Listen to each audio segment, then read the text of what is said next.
नमस्कार सविता किचन को आपण समस्त को स्वागत। आज मु मांडिया रे गुटे नुआ रेसिपी आपण मानकु तैयारी करी देखेबी। तेणु प्रथमे मु एठी 2 कप मांडिया चूना नेछि एवं आधा कप अटा नेछि। ए सब को भलो भाबरे मिसई नेबा। एबे गैस उपरे गुटे करेई बसई नेबा।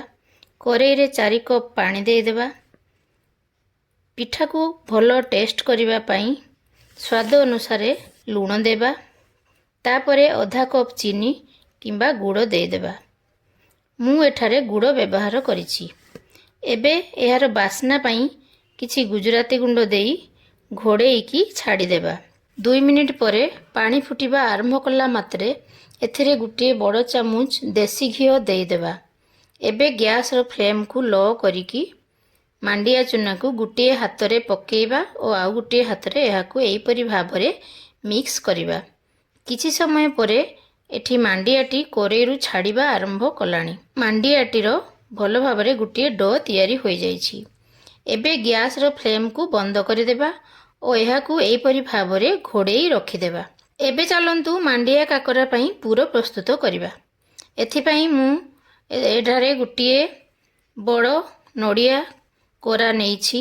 सेही अनुसार पुरोटी को मिठा करिबा पई एथिरे गुड़ किंबा चीनी परिमाण मुताबक दे देछि।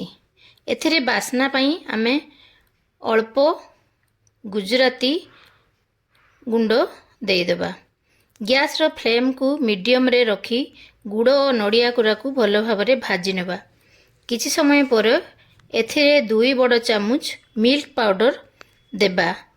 एथिरे बास्ना पई गोटे पिंच गुलमरीच गुंड देबा। एबे पुरोटी प्रस्तुत हो गला परे गैस टी को बंद कर देबा। एहा परे मांडिया रो जंतुणी को ठंडा कर देबा।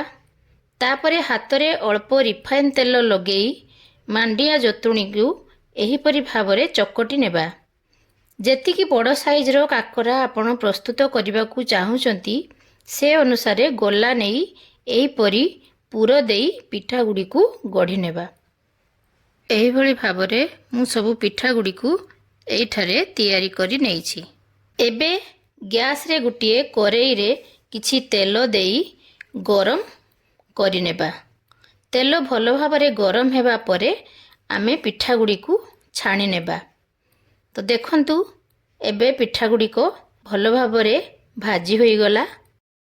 रेसिपीटी जदि आपण मानकु भलो लागे लाइक शेयर आउ कमेंट देबा को भूलिबनी।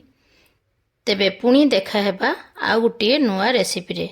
से पर्यंत रहिली। धन्यवाद।